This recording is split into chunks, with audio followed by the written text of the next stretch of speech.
Greetings, everyone. This is Rock and Roll Spot coming at you with another installment of Building the Team. So it has been a few weeks. The last Spring Point Modern game we did I played a couple weeks ago. My Horseman team won in a roll off because neither me nor my opponent were able to KO any of our of each other's figures. So yeah. Whereas my Mystics team got played twice. I let another player borrow it while I had a bye, and it didn't win. It's very clear it needs more mobility to it, which, well, that's understandable. Especially what's his face, Malekith. So this week we did. However, my group did the month one of the Ten of Swords storyline organized play event. So it hopefully we'll be doing month two instead of beginning of next month, but rather late next month when we're supposed to be doing it. But yeah. So anyway, the way this worked was buy 2 boosters. It's supposed to be a battle royale. But yeah, we kind of just decided to do it as a normal game. So, but the storyline set is, while it doesn't feature some of the same characters from the booster set, it seems they've all got different sculpts, and we also get some of the additional swords from Ten of Swords. So, in fact, 1 sword per booster. Anyways, so on my first booster, I got another Sebelith Vampire. And yes, there is a generic Sebelith Vampire in the booster set, the regular booster set for Ten of Swords, but this has a very different dial. So the Sebelith Vampire comes in at 40 points, has the monster team keyword, no team ability. Looking at the dial, we get 3 clicks of charge, followed by 2 clicks of plasticity on speed, full dial of Blaze Claw's Fangs, 3 clicks of exploit weakness, and 2 clicks of empower on damage. Not too shabby. Next up, we got the Stepford Cuckoo. Technically speaking, Stepford Cuckoo is a generic. Comes in at 15 points. It has no team ability. Now, here's the interesting thing. She has the Hellfire Club and X-Men. The Stepford Cuckoo has the Hellfire Club and X-Men keywords. We have 2 traits. First off, 5 and 1. During force construction, you may only add this particular Stepford Cuckoo to your force if there are 4 or less already on it. When revealing forces, choose a starting line that is distinct from each other Stepford Cuckoo on your starting force. The next one is We Are Family. Once per turn for all characters with this trait, Stepford Cuckoo may count range and draw a line of fire from a friendly character named Stepford Cuckoo within range. They have a range of 6. But yeah, there's the dial. It's basically just kind of, it makes it easier to do the booster set Emma Frost's whole generated Stepford Cuckoo Pog. So we got one starting line that has Mind Control, another one Penetrating Psychic Blast, then Outwit, then Probability Control, and then Perplex. I went with the Probability Control line. So, but Sophie is Mind Control, Psychic Blast is Phoebe, Outwit is Irma, Probability Control is Celeste, and Perplex is Esme. Okay. Next, we got Storm.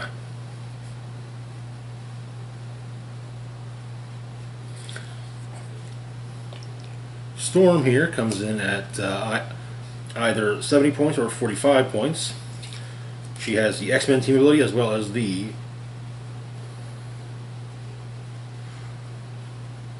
Marauders, Quiet Council, Wakanda, X-Men, and Ruler keywords. We have the Sword Bearer trait, which would allow her to Begin the game equipped with a sword equipment for 5 points. We also have a rally trait, which grants her stealth. You may remove one of her rally dice for free, and if you do so, this turn, when Storm makes an attack, opposing characters can't positively modify their defense values. Okay. Looking at her dial, we have a full run of charge. On attack, we open up with a special power, Lightning Strike, which grants Giant Reach and Quake, or Giant Reach of 2 or 3, Giant Reach of 3 and Quake, followed by 3 clicks of Precision Strike. Defense, we start off with 3 clicks of Super Senses, followed by 4 clicks of Combat Reflexes. On damage, we open up with 4 clicks of Exploit Weakness, then we get 3 clicks of Close Combat Expert. Not too shabby. And finally, we've got Nanny making her HeroClix debut. Orphan Maker's also in the set, though did not, and nobody pulled him. So Nanny comes in at 60 points and has the Hellions, X-Men, and Scientist keywords. Looking at her dial, we've got a full run of the special speed power. Nanny will take care of you, which grants mind control and stealth. Nanny can use mind control. When Nanny uses mind control, characters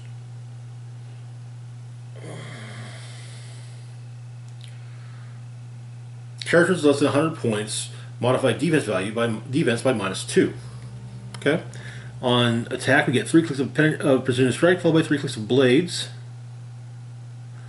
Then on defense, we get 3 clicks of Invulnerability, followed by 3 clicks of Combat Reflexes. And like as mentioned, each booster does include a sword. So the first booster, we got God Killer, one of the 2 swords possessed by the Gorgon. God Killer grants Blaze Claw's Fangs, and when the equipped character uses it, hit characters can't use team abilities until your next turn. Okay. Our second booster, we got the Fury, slightly different from the other one.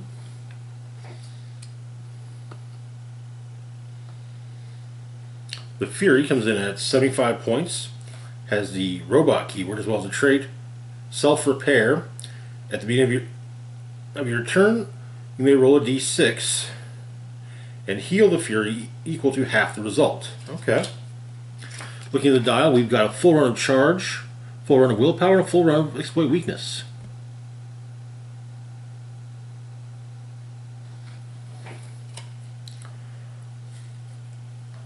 Next, we've got Wild Child. The Hellions were also pretty big for this set, so yeah. Wild Child here comes in at either 60 points or 30 points. He has the Hellions, Weapon X, and Animal keywords, though sadly no X-Men keywords, so he can't be targeted for Krakoan Revival.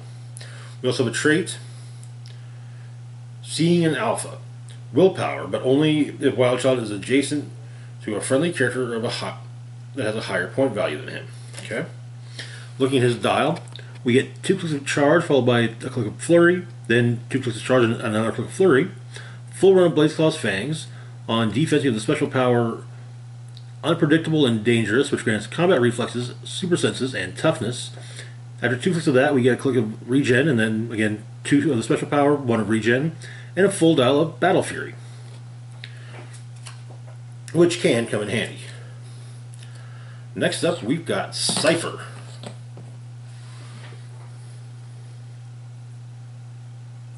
Cypher here comes in at either 45 points or 25 points. He has the Team Player Wildcard team ability, as well as the Excalibur, Hellions, New Mutants, Quiet Council, X-Factor, X-Force, X-Men, and Robot keywords. We also have the Swordbearer trait for 5 points, as well as another trait, creating a Krakoan language just for mutants. Friendly characters with the X-Men keyword within range can use the team ability chosen by Cypher by the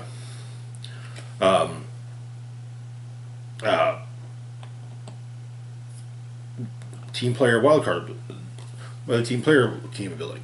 Looking at his dial, we get a 400 charge, 400 combat reflexes.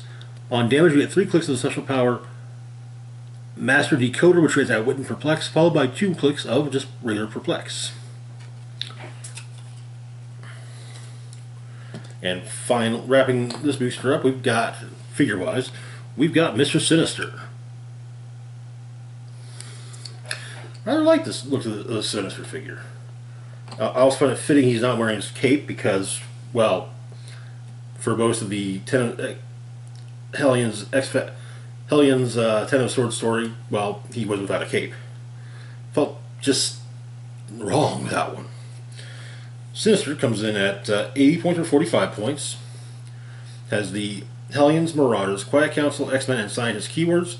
We also have a rally die, a rally ability. So first off, Storm's rally ability triggers off of the usual 5 on opposing attack roll includes a 5. Sinister's, however, keys off of friendly attack rolls that include a 1. It also grants him plasticity. Once per turn, you may remove one of Mr. Sinister's rally dice to replace a die in an opposing attack roll with it. Okay. Looking at his dial, we get 4 clicks of running shot, followed by 3 clicks of mind control. 4 clicks of at speed. On attack, we got 4 clicks of penetrance psychic blast, followed by 3 clicks of poison. Defense, 4 clicks of toughness, followed by 3 clicks of combat reflexes. Damage, 4 clicks of the special power. Make no mistake, I am in charge. Leadership, Outwit, Shape Change. When Mr. Sinister uses Shape Change and succeeds, he can't be attacked this turn. Okay.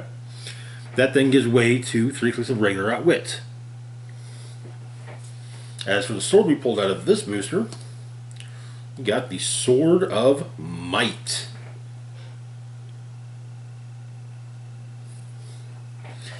When grants Blades Claw's Fangs, when the equipped character uses it, the minimum result is instead the character's printed damage value plus 1. That's something. There was also a participation prize figure. Captain Avalon, who is in fact wielding the Sword of Might. Captain Avalon comes in at 70 points, has the team player wildcard ability, as well as the Excalibur, Mystical, Ruler, Scientist, and Warrior keywords. We got the Sword Bearer trait for 5 points, as well as another trait. I no longer have the temperament to be Captain Britain. Grants him leadership. When he takes damage from an attack, roll a d6, and Captain Britain can use the listed power until your next turn. On a 1 through 3, Battle Fury. Then on a 4 through 6, Willpower. Okay. Then on looking at his dial, we get 4 clicks of charge, followed by 4 clicks of flurry. We start off with nothing on his first click on attack, but that gives way to the special power for the rest of the dial. I draw the Sword of Might in defense of Avalon. Grants him Steel Energy. When Captain Avalon uses it, if he occupies a square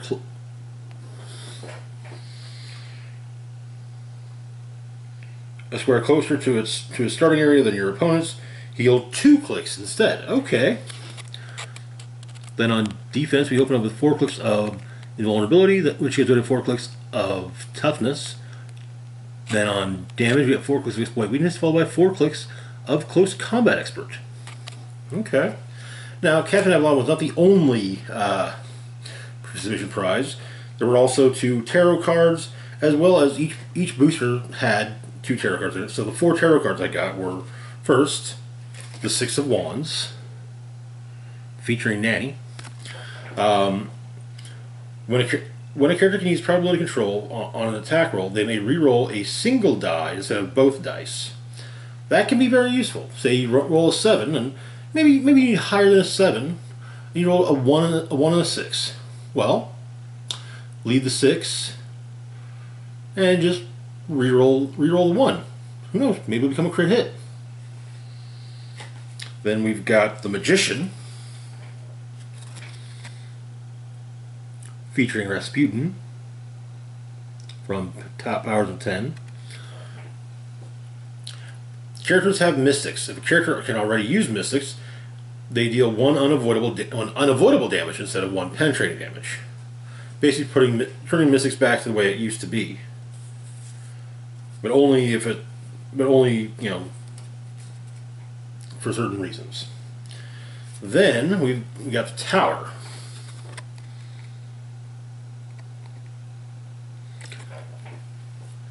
All misses are critical misses. This one's kind of a, yeah, maybe not the best one to use. And finally, the sun, featuring Jean Grey and her, basically, son, Cable. Lines of fire drawn to characters can't be hindered. Makes sense. But yeah, so the team I ended up running consisted of Storm, Scepter Cuckoo with the probability control line, Nanny, Cypher, Wild Child, and Sinister. I went 1 and 2. I don't think there was a single game where I didn't score at least some points. So at least there was that. You know, no complete, no total losses like that. But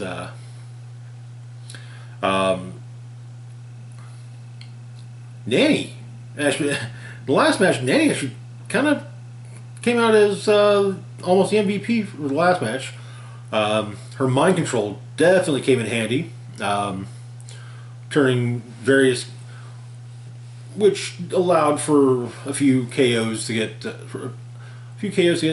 pulled off as well, and so on.